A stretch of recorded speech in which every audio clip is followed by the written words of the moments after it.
La historia de la explotación de los hidrocarburos en Bolivia ha estado tensionada principalmente por tres actores. Las compañías transnacionales extranjeras, con su afán de obtener el máximo beneficio de la renta petrolera en el periodo más corto posible. En segundo lugar, la conducta ambivalente del Estado, favoreciendo en muchos casos el ingreso de capitales extranjeros y en otros imponiendo restricciones a las inversiones privadas externas. Y como tercer actor, los sectores sociales populares que exigen la plena recuperación de los recursos naturales para beneficio nacional. Hay que resaltar que el ingreso de las empresas petroleras en distintos periodos de la historia de Bolivia tiene contextos y características similares. En primer lugar, la existencia de gobiernos liberales con una profunda devoción al capital corporativo petrolero. En segundo lugar, la presencia de las organizaciones sociales fragmentadas y debilitadas o en muchos casos cooptadas por el poder estatal. En tercer lugar, la poca capacidad propositiva y contradiscursiva de los sectores populares acerca de los hidrocarburos con una visión nacional.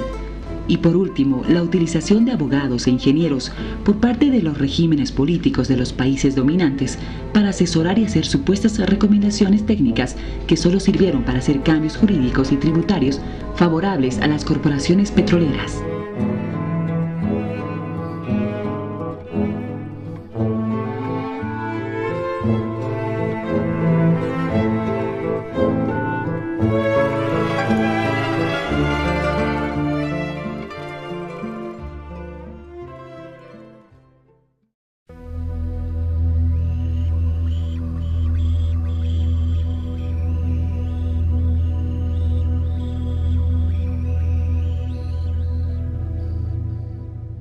El gobierno ultraliberal de José Gutiérrez Guerra aprueba en pocos días una nueva ley el 24 de febrero de 1920, anulando el artículo que decía que los hidrocarburos eran propiedad del Estado, aboliendo en consecuencia las reservas fiscales petroleras, permitiendo con ello un arrendamiento por 66 años mediante el sistema de concesión.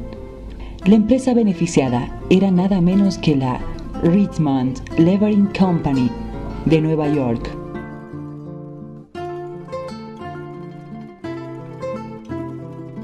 Violando la ley que establecía que el único facultado para otorgar concesiones era el Estado boliviano, la Richmond le transfiere a la Standard Oil Company las concesiones que había conseguido en Bolivia.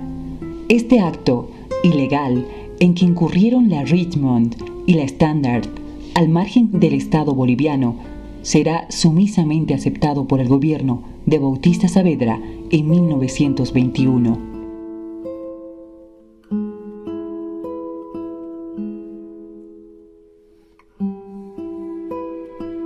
En el gobierno de Bautista Saavedra en 1921, ingresa de manera ilegal la Standard Oil de California, Bolivia, y realiza operaciones durante 15 años. Durante ese tiempo, la empresa comete irregularidades, comete el delito de contrabando, envía petróleo boliviano a la Argentina a través de un ducto clandestino e incumple con el pago de patentes y regalías. No me cansaré de llamar la atención del gobierno y del Congreso bolivianos hacia los peligros que entrañan las inmensas concesiones de tierras y de petróleo a una sola compañía extranjera capaz de aniquilarnos con su inmenso poderío y sus amenazadoras influencias. Si acaso por desgracia han de resultar estériles mis demostraciones y mis esfuerzos para que no triunfen las desmesuradas pretensiones del Standard, entonces podrá decirse más tarde que la nación boliviana está perdida.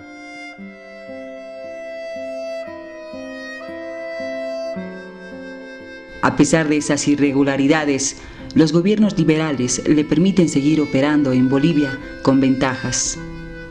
La izquierda y los movimientos populares de entonces estaban fragmentados, por lo tanto, no hubo una fuerza que impida el ingreso de la empresa extranjera.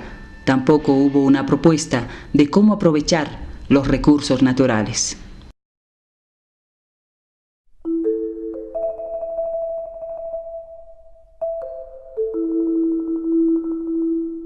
Pero fue durante la Guerra del Chaco, peleada entre Bolivia y Paraguay, que la Standard Oil afectó gravemente a los intereses nacionales, trasladando maquinarias y herramientas a territorio argentino y negándose a refinar gasolina de aviación y aumentar la producción de combustibles para el ejército en campaña. Por tal razón, el gobierno de Daniel Salamanca, mediante una resolución presidencial de octubre de 1933, interviene en los pozos petrolíferos de Camiri, lo que en los hechos ya representaba el inicio de la nacionalización.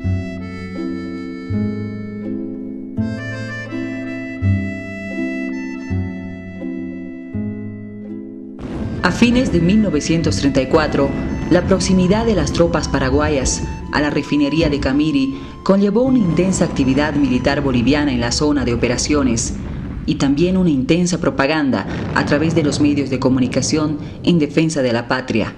Una vez finalizada la guerra, los exsoldados organizan la Legión de Excombatientes, cuyos principales dirigentes, enterados del comportamiento de la Standard Oil durante la guerra, demandaron la nacionalización.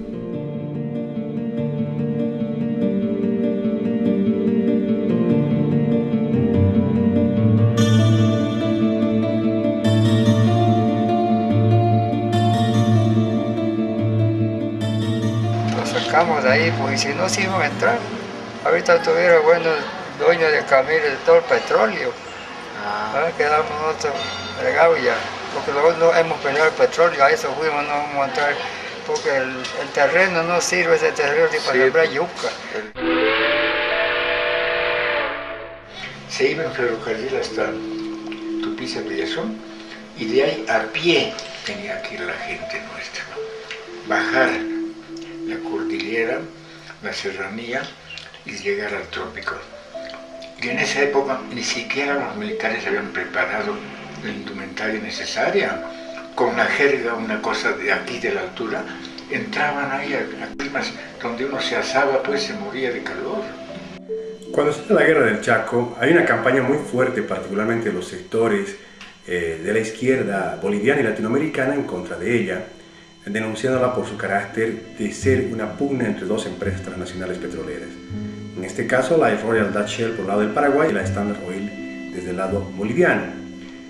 Los historiadores no han encontrado pruebas fehacientes de que la Standard Oil haya sido la causante de la entrada de Bolivia en la guerra del Chaco, pero la subjetividad, la emotividad, esa carga que se asume desde el lado de los soldados bolivianos que fueron a la guerra por la propaganda de la izquierda, pero también a fines de 1934, cuando las tropas paraguayas se acercan, cruzan el río Parapetí, se acercan al campo petrolífero de Camiri, donde operaba la Standard Oil, en la parte boliviana, hace que el gobierno boliviano inicie una serie de campañas en defensa para defender los petróleos bolivianos. Esto sale en la prensa, sale en la radio Guimani, sale en Radio Chaco, que es una radio que se transmitía desde la zona de operaciones, donde se insuflaba fervor patriótico a los soldados para precisamente defender los petróleos de Bolivia.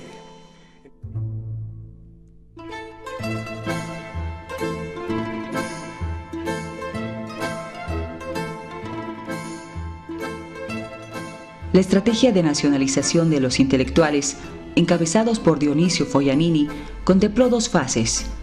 La primera consistía en crear el marco legal institucional adecuado para la constitución de una empresa estatal de petróleo.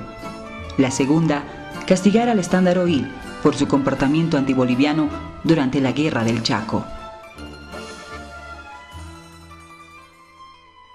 La nacionalización fue uno de los más importantes resultados del desastre de la Guerra del Chaco. O sea, no es una palabrita, es algo que está inscrito en la memoria histórica de este país como un acto de soberanía, de recuperación de la dignidad de este país frente a una historia de saqueos, estafas, traiciones, en fin, ¿no? Este país es un país desgraciado en gran parte por la miserable administración de recursos naturales. Un año después de terminada la guerra, en mayo de 1936, los trabajadores de tendencia socialista, representados por la Federación Obrera del Trabajo, FOT, y los anarquistas, organizados en torno a la Federación Obrera Local, FOL, ambos de La Paz, confluyen en un movimiento de huelga unitario que exigían, entre otras cosas, un aumento general de salarios, pensión y trabajo para los exsoldados y viudas de guerra y la exigencia de confiscación de los bienes de la Standard Oil en Bolivia. A pesar del estado de sitio decretado por el gobierno de Tejada Sorzano para controlar la insurgencia popular, el mismo no fue impedimento para que se iniciase una de las movilizaciones de trabajadores más grandes conocidas hasta ese momento en la historia de Bolivia. Para frenar la convulsión social, Tejada Sorzano pide que el ejército intervenga para restaurar el orden.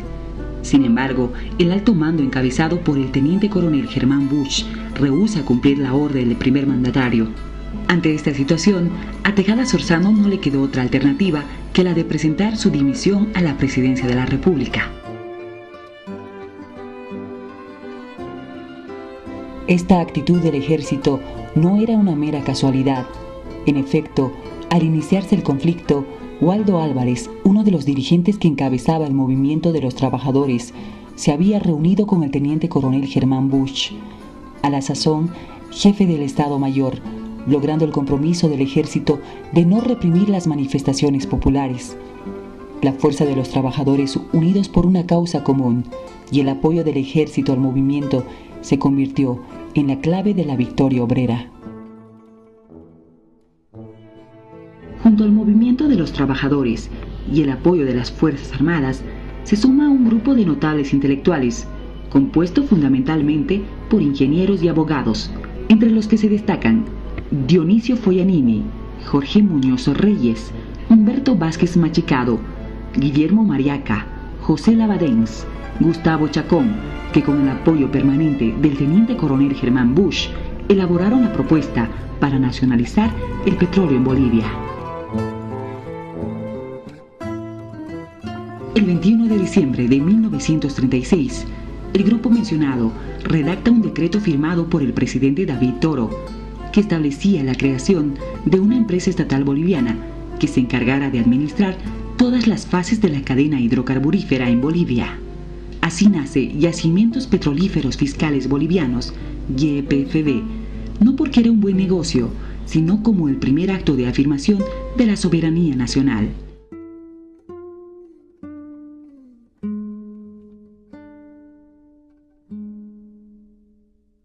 A principios de 1937, el presidente David Toro firma una resolución que declara la caducidad de la concesión otorgada al Standard Oil Company por haber cometido el delito de contrabando entre 1925 y 1926 y haber evadido el pago de patentes.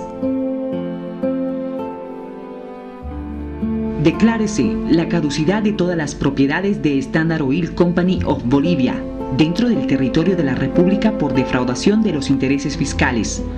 Todos los bienes de la compañía mencionada que se hallaren en territorio boliviano a tiempo de dictarse la presente resolución pasarán a propiedad del Estado.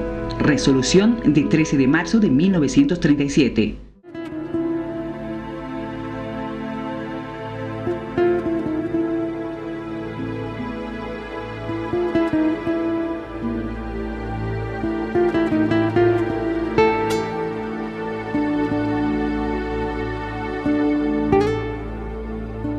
Luego de la Revolución Nacional de 1952, que liquidó los privilegios de terratenientes y empresarios mineros, encubrando en la cúspide de la política al movimiento nacionalista revolucionario, los sectores obreros y campesinos se incorporaron al Estado a través de la participación de muchos dirigentes en el partido de gobierno y en la burocracia estatal.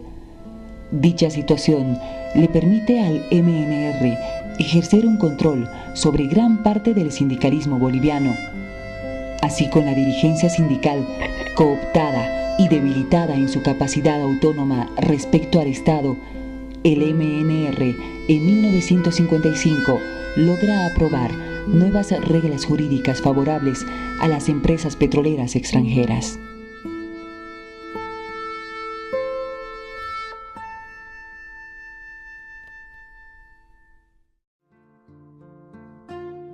Así, con buena parte de la dirigencia obrera, dividida y la campesina incorporada a la burocracia estatal y sin capacidad de conservar un margen de autonomía sindical respecto a las políticas gubernamentales, en octubre de 1955 se aprueba una nueva legislación petrolera, más conocida como Código de Petróleo Davenport. El código fue formulado y redactado por una consultora norteamericana llamada Schuster and Davenport, bufete de abogados contratado por la Misión de Operaciones de los Estados Unidos, entidad dependiente del Departamento de Estado norteamericano, por un monto de $60,000, que tenían supuestamente el fin de asesorar en temas petroleros al gobierno boliviano.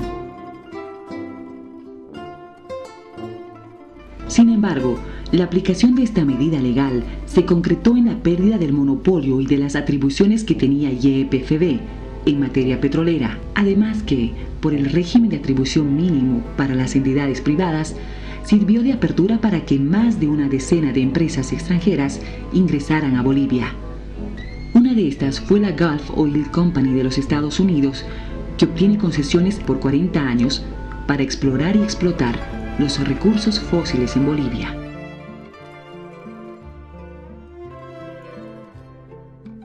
Nuevamente aparece un pequeño grupo de intelectuales, esta vez encabezados por Sergio Almaraz Paz, que hacen públicas una serie de denuncias contra el Código Davenport y la Gulf Oil Company.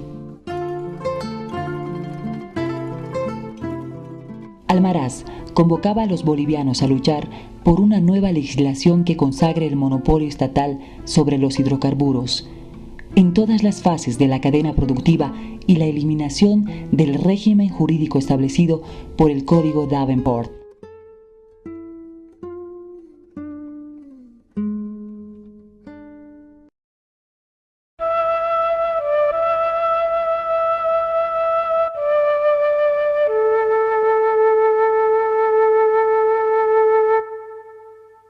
A fines de 1967, Marcelo Quiroga Santa Cruz denunció cómo la empresa Gulf Oil Company, gracias a las condiciones desnacionalizadoras que había creado el Código Davenport, había pasado, en el término de 8 años, a controlar más del 72% de las reservas bolivianas de petróleo y gas. Después de más de una década desde el ingreso de la Gulf a Bolivia, el movimiento obrero sólidamente nucleado en torno a la COP une fuerzas con los universitarios radicalizados por la presencia de la guerrilla dirigida por el Che Guevara, caracterizándose ambos sectores sociales por un profundo sentimiento antinorteamericano y particularmente en contra de la empresa Bolivian Gulf Oil Company. Después de la muerte de René Barrientos, por decisión de las Fuerzas Armadas, asume la presidencia de la República el general Alfredo Obando Candia, reconocido en las filas del ejército como un intelectual nacionalista y revolucionario. A esto se suma el rol intelectual y político del recordado ministro de Minas y Petróleo, Marcelo Quiroga Santa Cruz, que con el apoyo de otros miembros destacados del gabinete, como José Ortiz Mercado, José Luis Arroca, Alberto Bailey y otros, deciden revertir las concesiones de la Gulf Oil Company al Estado boliviano y confiscar la infraestructura y activos de la empresa. Similar a los hechos de 1936 y 37, nuevamente se presenta la convergencia obrera intelectual y militar en contra de una empresa norteamericana. Así, el 17 de octubre de 1969 se emite el Decreto Supremo número 08956, nacionalizando todas las fases de la cadena hidrocarburífera en Bolivia.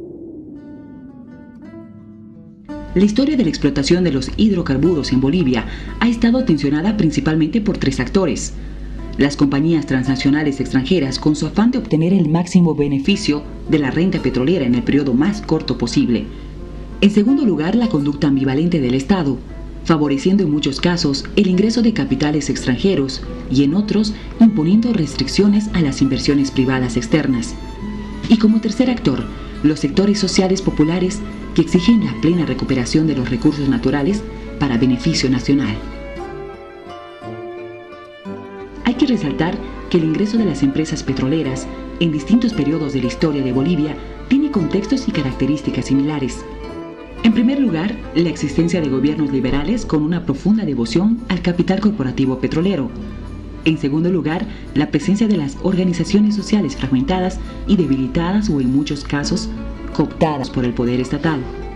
En tercer lugar, la poca capacidad propositiva y contradiscursiva de los sectores populares acerca de los hidrocarburos con una visión nacional.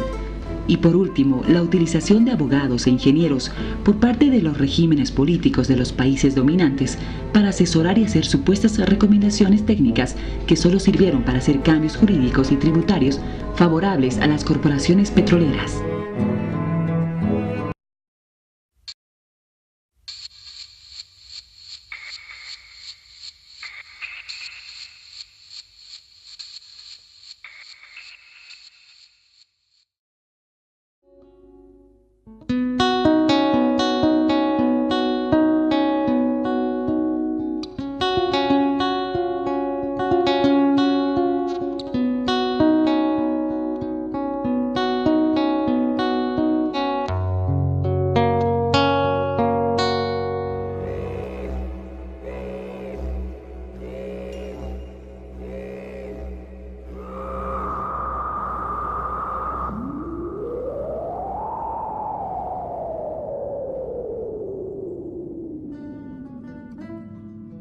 La historia de la explotación de los hidrocarburos en Bolivia ha estado tensionada principalmente por tres actores: las compañías transnacionales extranjeras, con su afán de obtener el máximo beneficio de la renta petrolera en el periodo más corto posible; en segundo lugar, la conducta ambivalente del Estado, favoreciendo en muchos casos el ingreso de capitales extranjeros y en otros imponiendo restricciones a las inversiones privadas externas; y como tercer actor, los sectores sociales populares que exigen la plena recuperación de los recursos naturales para beneficio nacional. Hay que resaltar que el ingreso de las empresas petroleras en distintos periodos de la historia de Bolivia tiene contextos y características similares. En primer lugar, la existencia de gobiernos liberales con una profunda devoción al capital corporativo petrolero. En segundo lugar, la presencia de las organizaciones sociales fragmentadas y debilitadas o en muchos casos cooptadas por el poder estatal. En tercer lugar, la poca capacidad propositiva y contradiscursiva de los sectores populares acerca de los hidrocarburos con una visión nacional. Y por último, la utilización de abogados e ingenieros por parte de los regímenes políticos de los países dominantes para asesorar y hacer supuestas recomendaciones técnicas que solo sirvieron para hacer cambios jurídicos y tributarios favorables a las corporaciones petroleras.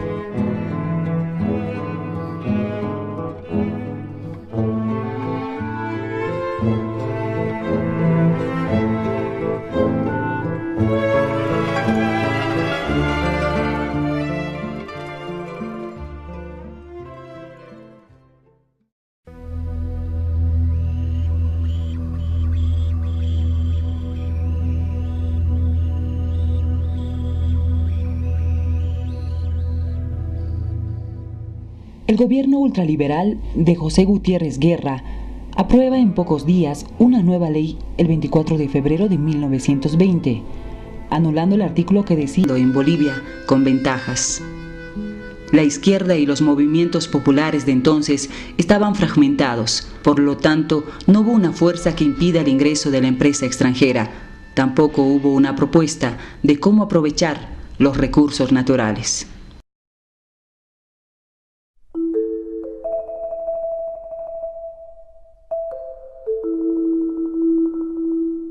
Pero fue durante la Guerra del Chaco, peleada entre Bolivia y Paraguay, que la Standard Oil afectó gravemente a los intereses nacionales, trasladando maquinarias y herramientas a territorio argentino y negándose a refinar gasolina de aviación y aumentar la producción de combustibles para el ejército en campaña.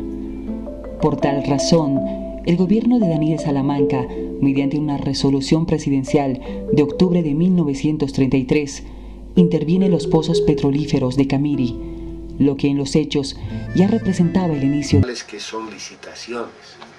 Ustedes saben, hasta las alcaldías, las prefecturas hacen sus pliegos de licitación, sus publicaciones, sus plazos, sus aperturas de sobres A, sobres B, calificaciones. Todo eso se violentó. Es más, en ese momento había el esquema de las calificadoras internacionales, la ProAgent, ¿no? Porque precisamente como esta es una de las correas de corrupción más importantes del Estado boliviano, teníamos contratadas las calificadoras internacionales, en este caso la ProAgent, pero ni siquiera se respetó el informe de la ProAgent, porque ni siquiera nunca se supo si se invitó internacionalmente con el mecanismo de la lista corta del Banco Mundial, si se invitó o no se invitó, pero el hecho era que en este país se firmó el contrato con Aero por encima, ya te digo, de las formalidades y procedimientos públicos de contratación más elementales.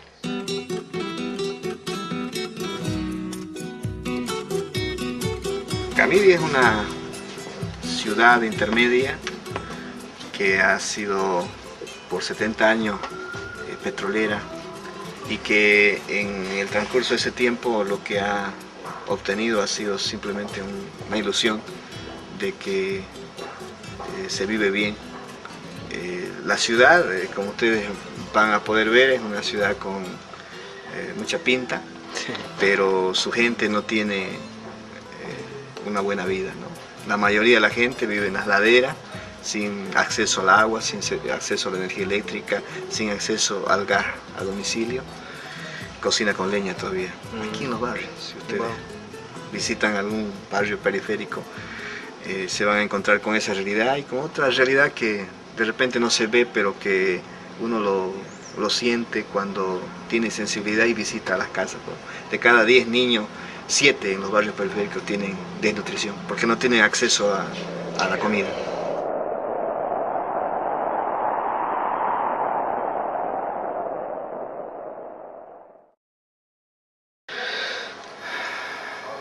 Lamentablemente en la época de yacimiento era la época de las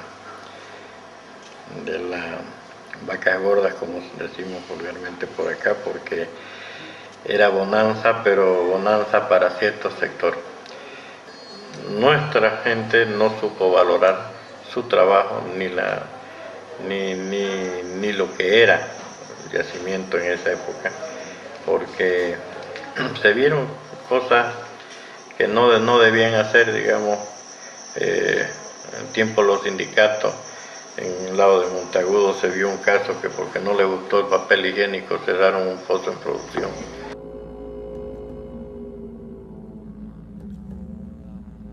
Yacimientos Petrolíferos Fiscales Bolivianos ha sido la empresa que ha dado bienestar a un grupo de familias en Camiri y en todo Bolivia, y también ha sido, mirándolo desde el punto de vista negativo, la responsable de la castración de la inteligencia de la gente, ¿no? La gente se ha embrutecido con tanto dinero, sí, y en muchos casos sus hijos, que teniendo plata deberían estudiar para transformar esta realidad, no lo han hecho. Han ido a gastar dinero a las ciudades capitales y han vuelto como han ido, pero más viejos, con familia, y ahora esa gente está sufriendo.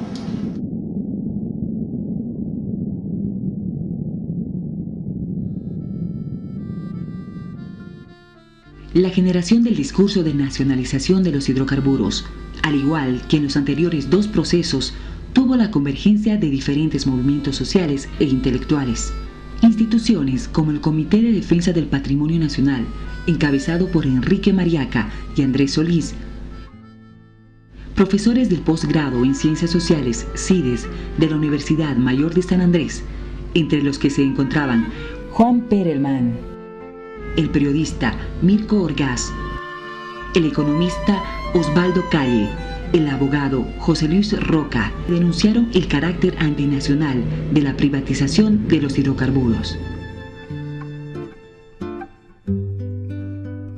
De igual modo, el Centro de Información y Documentación CEDIP, dirigido por María Loma y René Rocabado, al igual que el Grupo Patria y Soberanía de Cochabamba, dirigido por Remo Di Natale y Santiago Sologuren, enarbolaron la bandera de la nacionalización del gas, dándole un carácter nacional.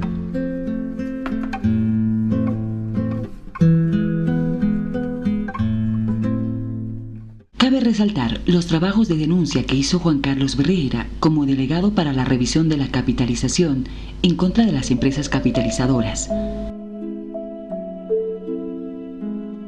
Así fue la denuncia del polémico Anexo D, perteneciente a los contratos de riesgo compartido, que develó los montos de dinero que recibieron diferentes ministros de hidrocarburos, superintendentes, presidentes de YPFB, consultoras jurídicas, medios de comunicación y otros por parte de las empresas petroleras que demostraron la medida para manipular su accionar en Bolivia.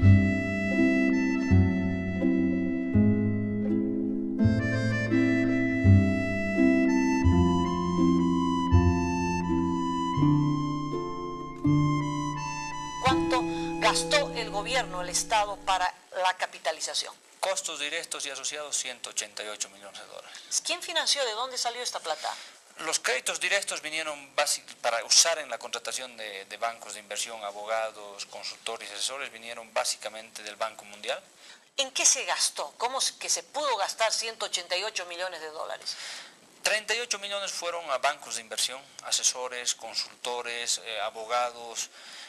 Ahora, sé que en estos consultores hay muchos periodistas, muchos comunicadores, y este acápite nos interesa mucho conocerlo. Es cierto que hay periodistas conocidos, presentadores de televisión, que también estaban como consultores. Sí, en las páginas web que publicamos nosotros están todos los egresos, todos los comprobantes, o sea, de todos los créditos, todos los egresos. Y están banqueros, bancos de inversión extranjeros, periodistas que hacían trabajo de consultoría, hay abogados, se contrató bastante gente.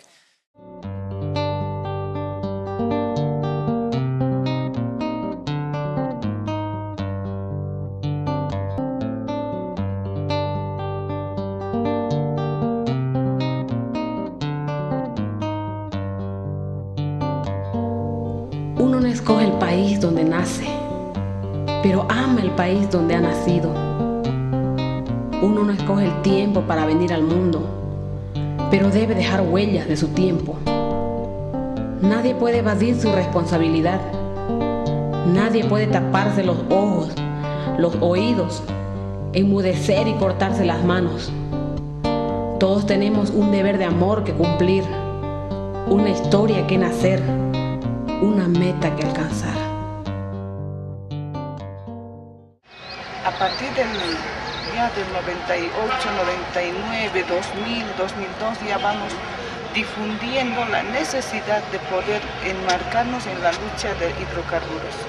El problema ha sido más que todo tal vez por la insistencia de los jóvenes de la UPEA, de las juntas vecinales, sin tener un horizonte sobre qué pelear o sobre qué decir, qué sería el objetivo, nada. Todos hemos estado en un incierto, donde nadie sabía por dónde caminaba, porque los mismos dirigentes han sido pues comprados, los mismos dirigentes han ido ocultándonos a nosotros sobre nuestra realidad.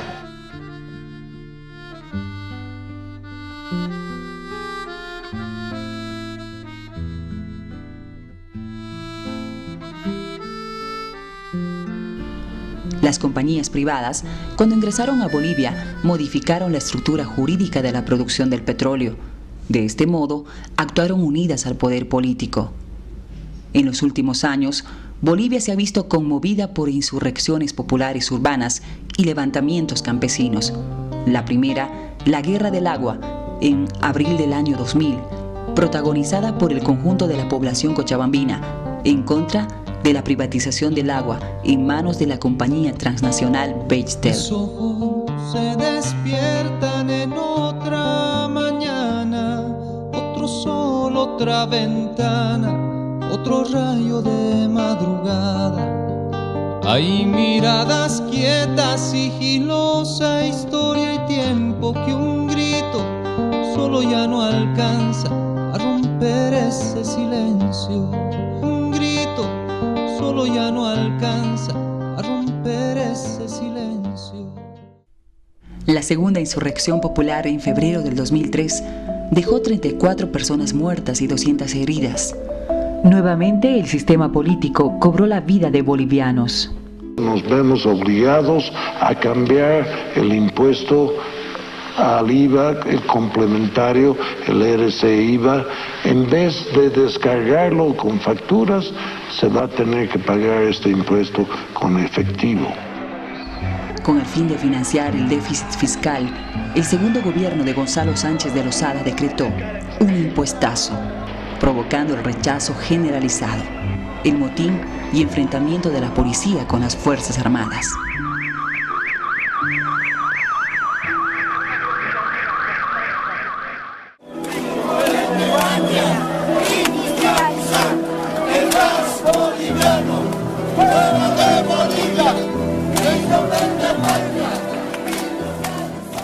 La insurrección de octubre del 2003, conocida como la Guerra del Gas, fue protagonizada por diferentes organizaciones del país, intelectuales, campesinos, citadinos y obreros, siendo la ciudad de El Alto la más combativa. Este levantamiento buscaba principalmente la recuperación de la propiedad de los hidrocarburos, el rechazo a la exportación del gas por mercados extranjeros y la industrialización del mismo. El gobierno de Sánchez de Lozada utilizó las Fuerzas Armadas para reprimir a los movimientos, dejando un saldo trágico de 74 muertos y más de 200 heridos.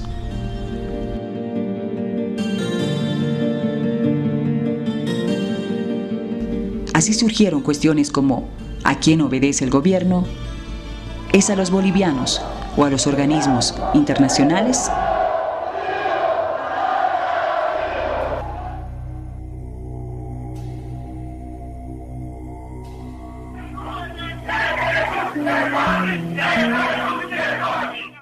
Evidentemente la lucha del gas ha sido prácticamente en octubre, tal vez el factor más importante para la caída del gobierno de Goni, porque se ha visto en realidad todo el problema, más que todo de lo que se ha referido a nivel político sobre la propuesta que se hizo, sobre lo que tenía que ser. Sin embargo, todo lo que se había visto por debajo que han hecho los negociados con las empresas no se ha dado a conocer al pueblo de Bolivia. Hemos sido tal vez los primeros como ser ignorantes en la materia de hidrocarburos. Y eso ha llevado de que en la guerra del gas, como conocido Octubre Negro, se haya levantado el pueblo del Alto. Especialmente las mujeres estuvimos en las calles bloqueando, sentados, padeciendo a veces sin tener que llevar a la boca de la misma forma a nuestros hijos. Porque ¿cuál era la consigna? La consigna era de que haya empleo, de que haya nacionalización, de que el gas...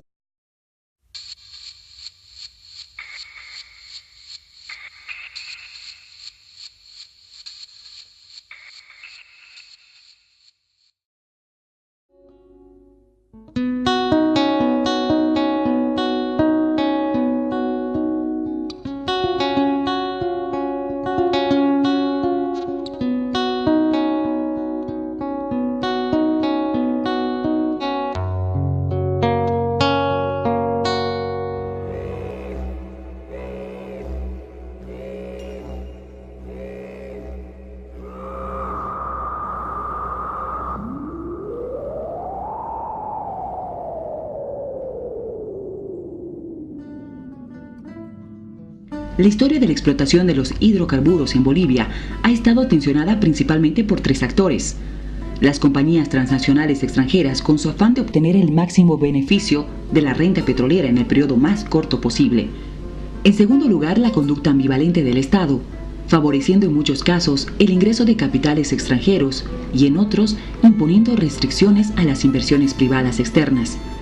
Y como tercer actor, los sectores sociales populares que exigen la plena recuperación de los recursos naturales para beneficio nacional.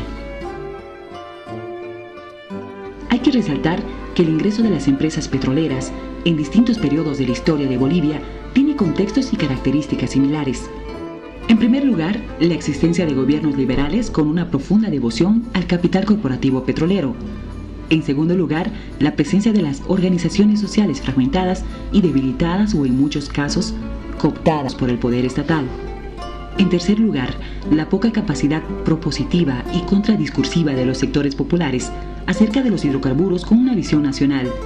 Y por último, la utilización de abogados e ingenieros por parte de los regímenes políticos de los países dominantes para asesorar y hacer supuestas recomendaciones técnicas que solo sirvieron para hacer cambios jurídicos y tributarios favorables a las corporaciones petroleras.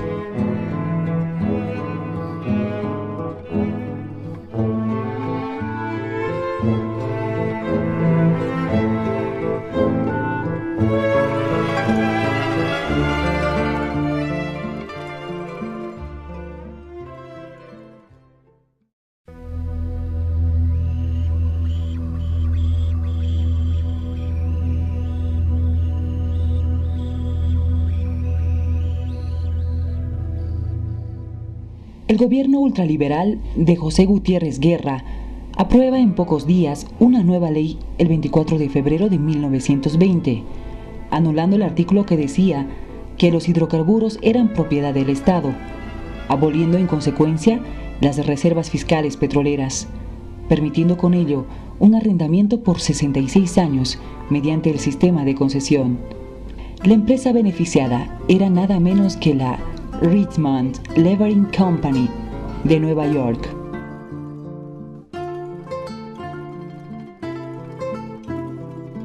Violando la ley que establecía que el único facultado para otorgar concesiones era el Estado boliviano, la Richmond le transfiere a la Standard Oil Company las concesiones que había conseguido en Bolivia. Este acto ilegal en que incurrieron la Richmond y la Standard al margen del Estado boliviano, será sumisamente aceptado por el gobierno de Bautista Saavedra en 1921.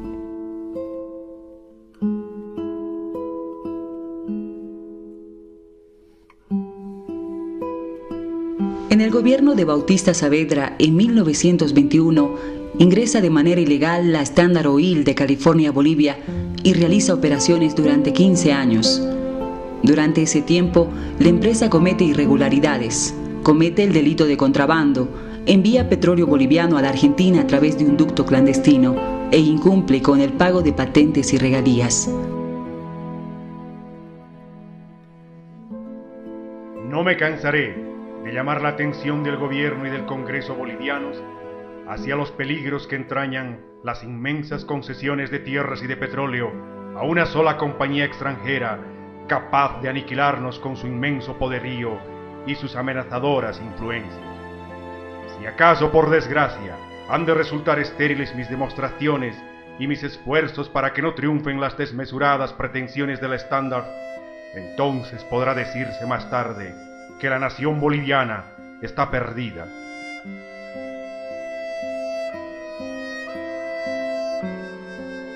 A pesar de esas irregularidades, los gobiernos liberales le permiten seguir operando en Bolivia con ventajas. La izquierda y los movimientos populares de entonces estaban fragmentados, por lo tanto, no hubo una fuerza que impida el ingreso de la empresa extranjera. Tampoco hubo una propuesta de cómo aprovechar los recursos naturales.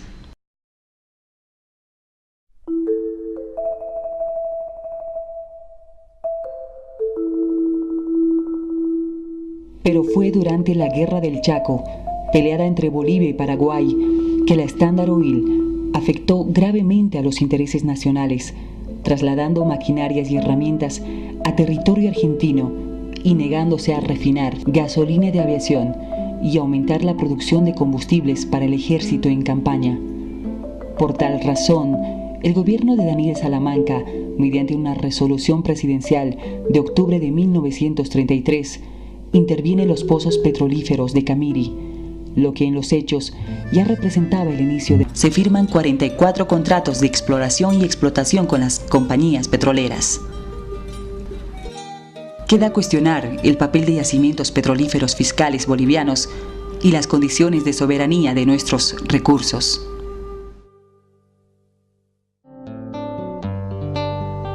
No escogimos el momento para venir al mundo, pero podemos hacer el mundo en que nacerá y crecerá la semilla que trajimos con nosotros.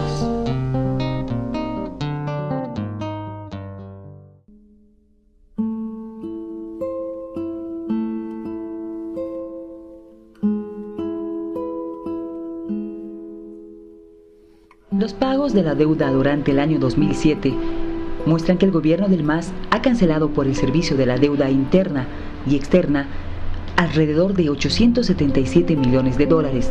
Por concepto de deuda interna, salieron de las arcas fiscales 531 millones de dólares, en tanto que los pagos por deuda externa alcanzaron a 346 millones de dólares. De esta forma, una parte importante del excedente económico nacional se destina a cubrir las amortizaciones, intereses y comisiones adquiridas con el sector financiero multilateral, bilateral y el privado.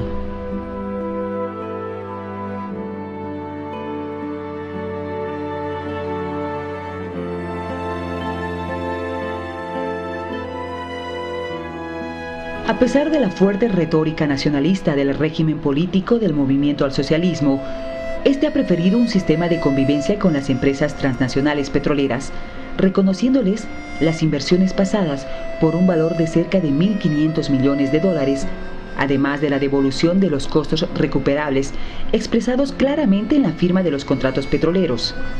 Así también se otorga enormes ventajas a las corporaciones privadas que explotan hidrocarburos, reafirmando el rol productor de materiales con la ampliación de la venta de los volúmenes de gas a la Argentina y Brasil.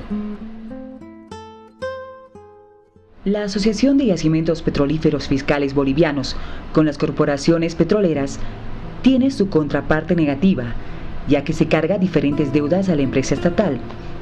En otras palabras, YPFB tiene que pagar las inversiones pasadas, los costos de recuperación, la compra de acciones y en otros casos, las indemnizaciones.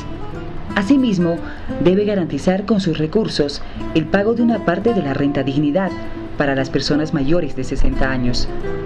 De esta forma, YPFB se encuentra prácticamente asfixiada por las deudas y con una débil capacidad financiera para desarrollar sus operaciones.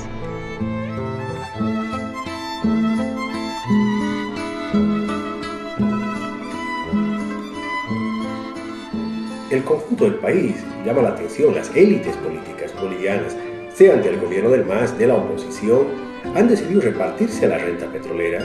Se ha repartido a las alcaldías, a las universidades, a las prefecturas, al gobierno central. Se ha destinado una parte de esa renta a las personas mayores de 60 años para darles un bono, una renta de vejez.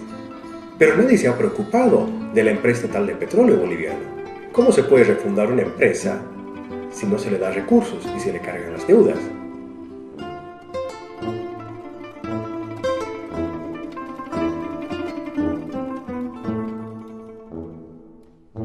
La denominada tercera nacionalización, realizada por el gobierno del movimiento al socialismo, es una reforma parcial que se ha limitado a recuperar 2 refinerías, una transportadora, una parte mayoritaria del paquete accionario de 2 empresas petroleras y una mayor participación en la renta petrolera, dejando la mayor parte de las reservas de hidrocarburos bajo el control y explotación de los grandes consorcios transnacionales. Sin embargo, la recompra accionaria de estas 2 empresas solamente representaría para yacimientos controlar el 10% de las reservas de gas y petróleo. Si bien existe el intento de buscar una cierta autonomía en el negocio petrolero por parte del régimen político del MAS, la forma de la asociación mixta entre petroleras extranjeras y el Estado que ha seguido puede terminar en una subordinación de YPFB al capital transnacional, agravándose aún más dicha situación por las deudas que pesan sobre la empresa estatal y la falta de una política energética nacional de largo plazo, clara y transparente por parte del gobierno.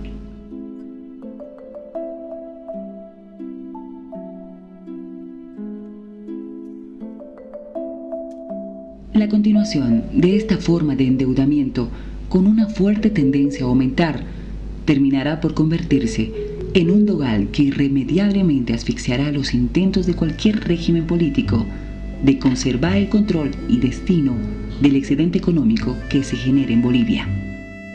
En suma, de no cambiar las acciones gubernamentales sobre estos temas, se vislumbra un reacomodo del capital petrolero y financiero internacional al interior del eje del poder estatal, junto a una élite política masista, ávida de prestigio y de poder, encargada de administrar las empresas públicas. Se corre entonces el riesgo de reproducir nuevamente los mecanismos de la dominación neocolonial en Bolivia. La esperanza para revertir esta situación recae principalmente en los sectores populares, en tanto no pierdan su capacidad autónoma de movilización y lucha.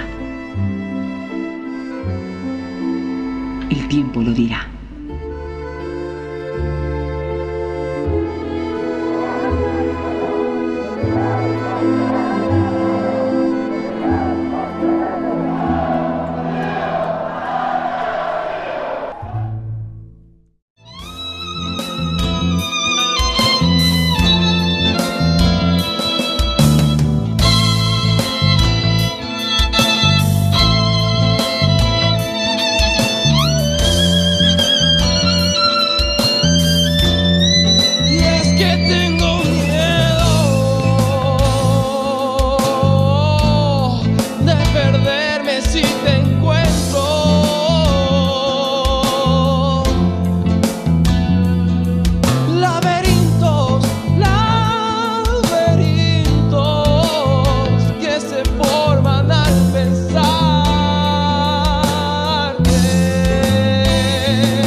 Pasos que le huyen a este encuentro efímero,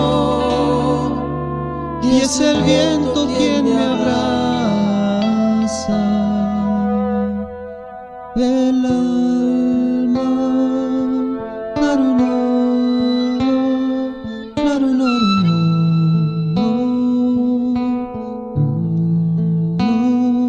Y desaparece.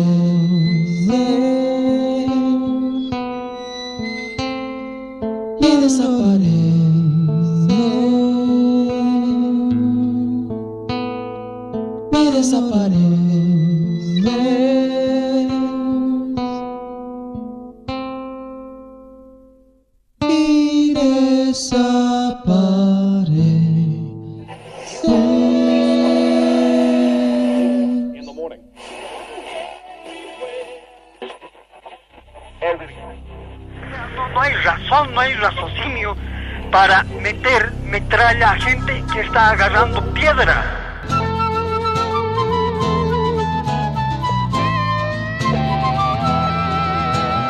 Vengo de una tierra y sus raíces están incrustadas por toda mi piel.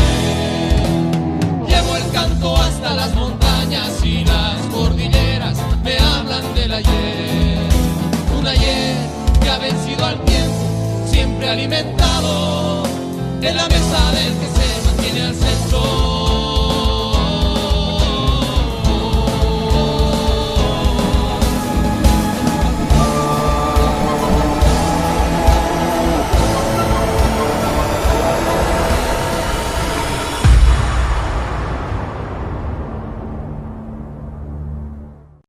E ingenieros por parte de los regímenes políticos de los países dominantes para asesorar y hacer supuestas recomendaciones técnicas que solo sirvieron para hacer cambios jurídicos y tributarios favorables a las corporaciones petroleras.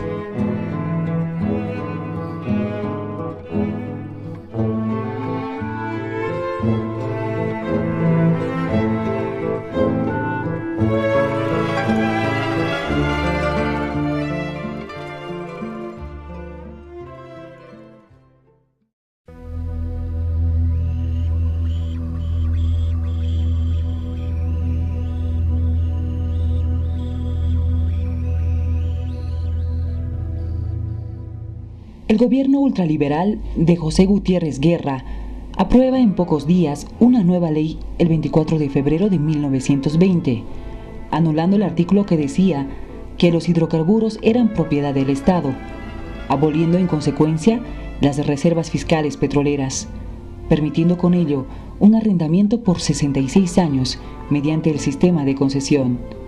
La empresa beneficiada era nada menos que la Richmond Levering Company de Nueva York.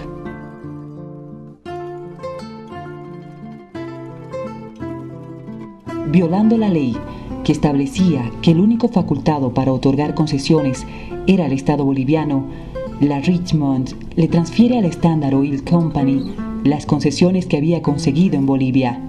Este acto ilegal en que incurrieron la Richmond y la Standard al margen del Estado boliviano será sumisamente aceptado por el gobierno de Bautista Saavedra en 1921.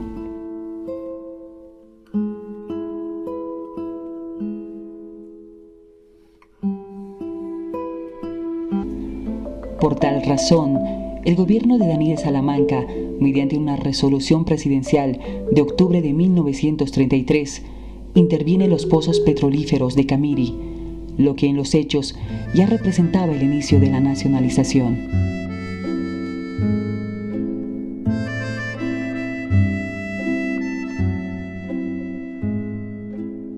A fines de 1934, la proximidad de las tropas paraguayas a la refinería de Camiri conllevó una intensa actividad militar boliviana en la zona de operaciones y también una intensa propaganda a través de los medios de comunicación en defensa de la patria.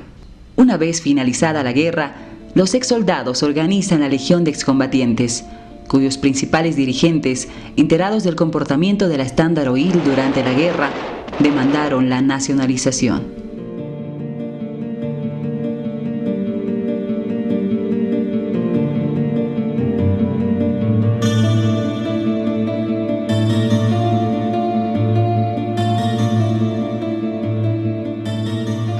Sacamos de ahí, porque si no, sí iban a entrar.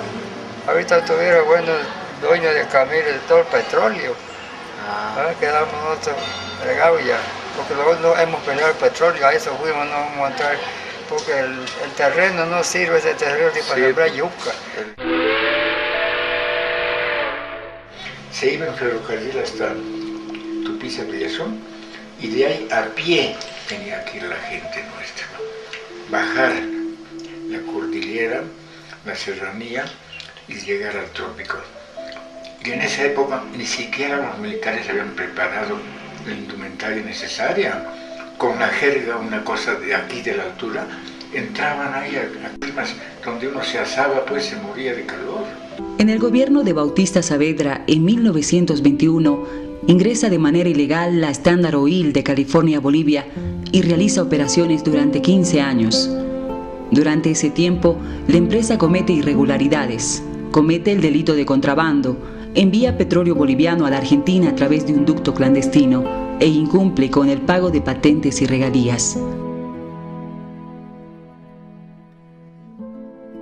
No me cansaré de llamar la atención del gobierno y del Congreso bolivianos hacia los peligros que entrañan las inmensas concesiones de tierras y de petróleo a una sola compañía extranjera capaz de aniquilarnos con su inmenso poderío y sus amenazadoras influencias. Si acaso por desgracia han de resultar estériles mis demostraciones y mis esfuerzos para que no triunfen las desmesuradas pretensiones de la Standard, entonces podrá decirse más tarde que la nación boliviana está perdida.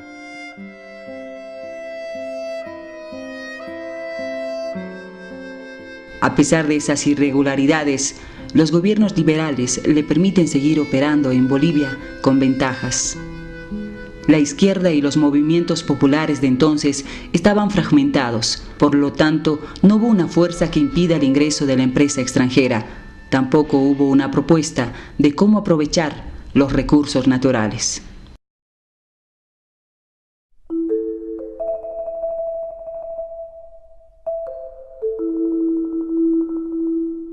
Pero fue durante la Guerra del Chaco, peleada entre Bolivia y Paraguay, que la Standard Oil afectó gravemente a los intereses nacionales, trasladando maquinarias y herramientas a territorio argentino y negándose a refinar gasolina de aviación y aumentar la producción de combustibles para el ejército en campaña.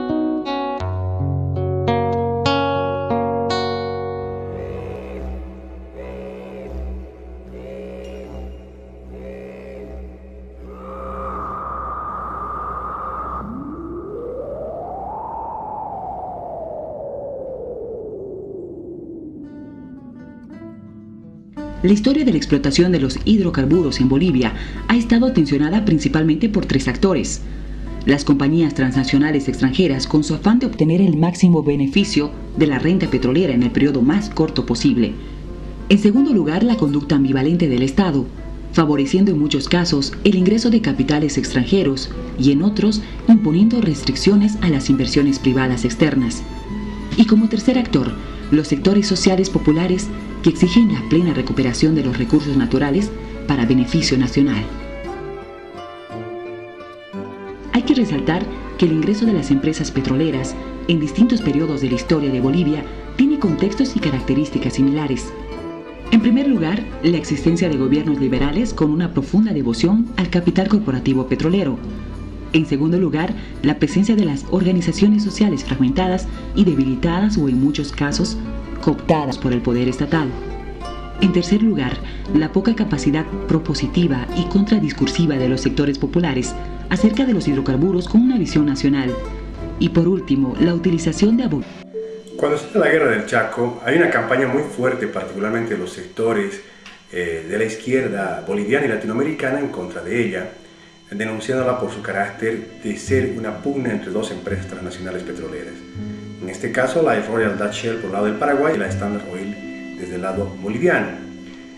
Los historiadores no han encontrado pruebas fehacientes de que la Standard Oil haya sido la causante de la entrada de Bolivia en la guerra del Chaco, pero la subjetividad, la emotividad, esa carga que se asume desde el lado de los soldados bolivianos que fueron a la guerra por la propaganda de la izquierda, pero también a fines de 1934, cuando las tropas paraguayas se acercan, cruzan el río Parapetí, se acercan al campo petrolífero de Camiri, donde operaba la Standard Oil en la parte boliviana, hace que el gobierno boliviano inicie una serie de campañas en defensa, para defender los petróleos bolivianos. Esto sale en la prensa, sale en la radio Limani, sale en Radio Chaco, que es una radio que se transmitía desde la zona de operaciones, donde se insuflaba fervor patriótico a los soldados para precisamente defender los petróleos de Bolivia.